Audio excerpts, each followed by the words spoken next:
For many years, Duxbury has been the summer home of the Society of St. Margaret's, an Episcopal religious order of women. The society has now moved year-round to Duxbury and continues to reach out to the community at large through a balanced life of active work and contemplative prayer. Their website explains more about them. PACTV Community News was graciously welcomed into their day to learn more.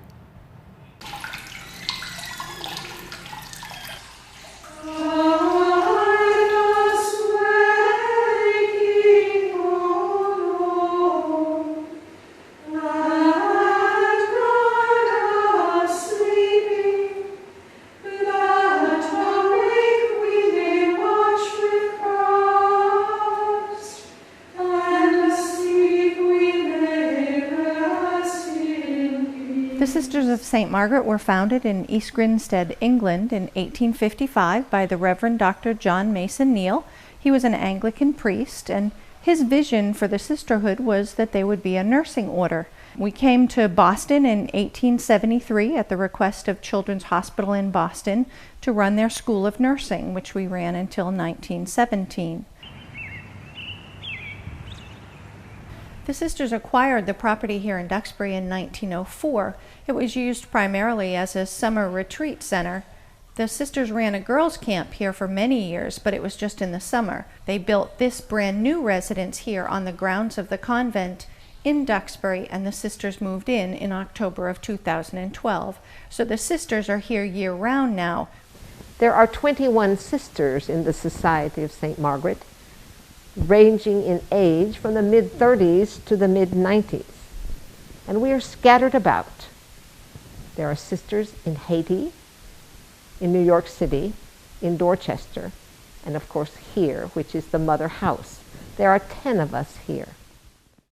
Being a postulant is one of 3 steps that you take until you are what we call a life-professed sister, where you've made a life vow, just like you might have made to your husband, where you say forever.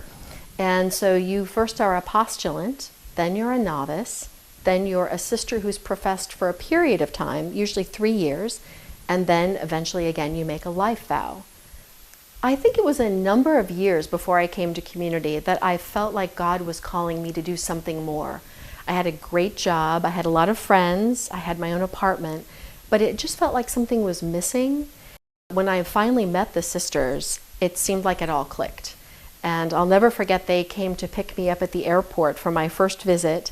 And I was struck by, they were just real people. I mean, they were driving a cute little RAV4, and they were just real. And I think my first encounter with the community reassured me that being a sister didn't mean that you weren't a real person living in the real world, or that you had to be perfect, but it was that you were committed to the community, to God, to the service of God, and to the service of the church. So for me, it was that missing puzzle piece that community filled in. So our day actually begins pretty early. We have our first service at 6 o'clock.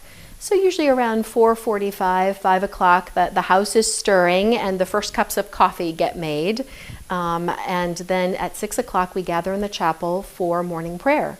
And then we have about an hour between morning prayer and Mass, which is a very special time for us. And that's a time when the house is still quiet, and we actually have some meditation time.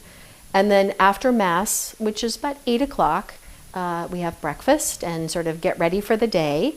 Then at 9 o'clock, we have a conference. So every day we gather at 9 to sort of check in and see what the plans are for the day. Then we have a period of work. My work consists of sacristy work, doing dishes sometimes, menial household work. I do a great deal of spiritual guidance with individuals and with groups. We gather again at 12 o'clock for the noon office, which is interesting because it forces us to break in the middle of the day. And it never fails. I'll be in the middle of something and think, oh, I just need 2 more minutes to finish it, and then it's time for noon office. But it's a reminder that we're not office workers, we're sisters. And our first requirement and obligation is to go up and pray. And so we gather together for, it's a brief service, And then we have our big meal of the day, our dinner, at about 12:30.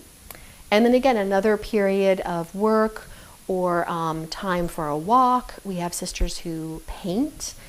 Sister Carolyn and I might have some musical rehearsal in the afternoon. Other sisters, like Sister Grace, may be working on email for communications. Sisters may be writing sermons. The sisters are involved in various ways in the community. We have a sister involved with the Duxbury Business Association each month. We have another sister who attends the Duxbury Interfaith Council meetings every month. We have a sister who teaches Sunday school at the local Episcopal Church. We have another sister who volunteers at the Standish Humane Society. We have sisters who worship at various churches within the local communities of Duxbury, Plymouth, Cohasset, and some of the other surrounding towns. We have always felt that this beautiful property that we have in Duxbury is something to be shared. It's a very restorative and contemplative space, and we have had over the years many people coming here for retreats and times of refreshment and recollection. This particular building at the present moment is able to offer space to small groups of people, up to 40, to have meetings, times of retreat. And we have a vision and a dream for the future of this building that a renovation would allow us to add 18 single bedrooms to the existing front of the building. We have also rooms in the farmhouse and at St. Marina's guest house overlooking the bay.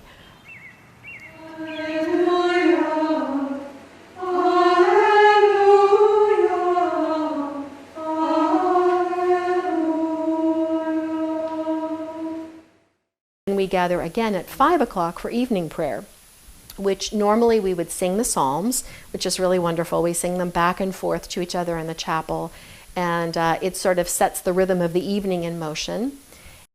And then Compline at 7:30, which closes the day.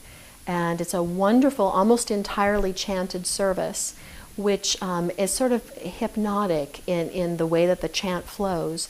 And it really, again, sort of starts to wind you down so that by 9 o'clock, when the great silence begins, you feel like you're ready for bed and ready for rest and ready to get up the next day at 4:45 to start all over again.